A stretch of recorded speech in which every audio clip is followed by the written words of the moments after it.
নমস্কার বন্ধুরা, তোমরা সবাই কেমন আছো? নিশ্চয়ই তোমরা সবাই ভালো আছো আর আমিও খুব ভালো আছি। তো লাঞ্চ আমি আজকে বানাচ্ছি শিম আলু বেগুনের তরকারি বানাবো, আমরা দিয়ে ছোট মাছের টক, কচু আলু দিয়ে বানাবো চিকেন। তো এদিকে শিম আলু কেটে নিয়েছিলাম।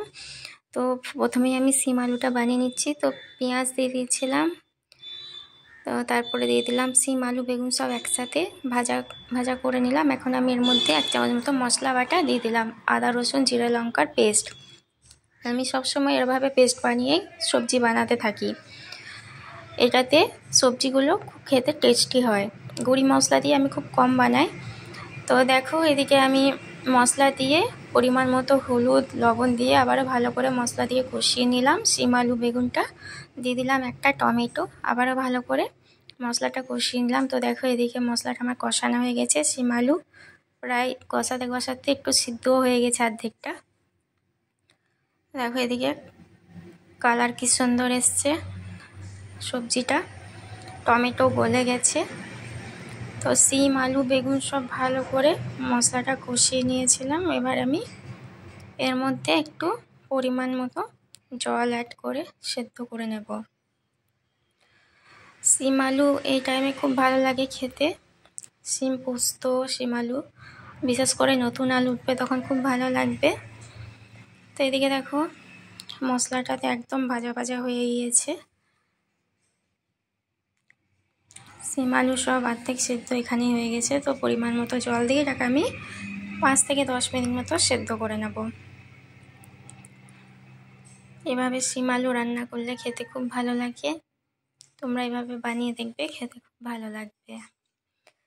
তো শিম আলুটা ভালো করে সেদ্ধ করে নেব। এদিকে শিম আলু বেগুন আমার সব সিদ্ধ হয়ে গিয়েছে। দেখো ওপর থেকে একটু আমি ধনেপাতা কুচনো দিয়ে নামিয়ে নিচ্ছি। এরপর আমি বানাবো কচু আলু মূলো দিয়ে ছোট মাছের টক। তো এদিকে সব আমি সেদ্ধ করে নিয়েছি, মাছও ভাজা হয়ে গিয়েছে আর আমড়াটাকেও ভেজে নিয়েছি। খুব ভালো লাগে এভাবে টক বানিয়ে খেতে। তো সবার প্রথমে আমি পেঁয়াজটা একটু ভেজে নিচ্ছি। পেঁয়াজটা ভাজা হয়ে গেছে, এখন আমি কচু আলু আর মূলোটা দিয়ে ভালো করে ভেজে নেব। ভাজা হয়ে গেলে এখানে আমি একটা ভাজা মশলার পেস্ট বানিয়ে রেখেছি, এতে একটু রেখে আমি মশলাটা দিয়ে দেব আর একটু রাখলাম, ওটা টকটা নামাবার আগে দেব। দিয়ে দিলাম পরিমাণ মতো হলুদ দিয়ে ভালো করে মশলাটা কষিয়ে নেব। এখন এর মধ্যে দিয়ে দেবো আমি আমড়া ভাজাটা। আমড়াটা এভাবে থেতো করে দিয়েছি, খেতে খুব ভালো লাগবে টক, তার জন্য। তো এদিকে আমি পরিমাণ মতো লবণ দিয়ে দিলাম, লবণ দিয়ে আবারও ভালো করে মশলার সাথে কষিয়ে নিলাম। এবার আমি দিয়ে দিচ্ছি জল, পরিমাণ মতো জল অ্যাড করে দিলাম। জল অ্যাড করে দিয়ে ভালো করে নাড়িয়ে নিলাম। এবারে দেখো টকটা ফুটে গিয়েছে, এখন আমি মাছগুলো দিয়ে দিলাম। মাছটা দিয়ে কিছুক্ষণ ফুটিয়ে নেব। এখন আমি যে মশলাটা রেখেছিলাম, ভাজা মশলাটা, ধনে জিরে আর শুকনো লঙ্কার পেস্ট আছে এটা, ওটা টকটা নামাবার আগে দিয়ে দিলাম। এতে টকটা খেতে খুব ভালো লাগবে, খুব সুন্দর একটা গন্ধ বেরোবে। তো এদিকে টকও আমার রেডি হয়ে গেল, মাছের টক। এবারে আমি বানাবো চিকেন। এখানে আমি চিকেন নিয়ে নিয়েছি।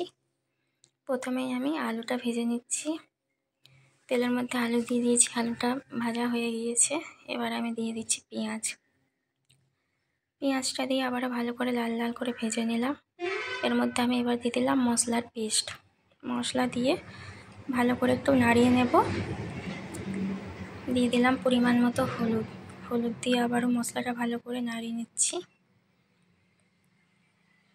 দেখো মশলা থেকে তেল বেরিয়ে এসছে, এখন আমি চিকেনটা অ্যাড করে দেবো। চিকেন দিয়ে আবারও ভালো করে মশলার সাথে ভালো করে কষিয়ে নিচ্ছি। আর দিয়ে দেবো আমি টমেটো দিয়ে আবারও ভালো করে চিকেনটা কষিয়ে নিচ্ছি।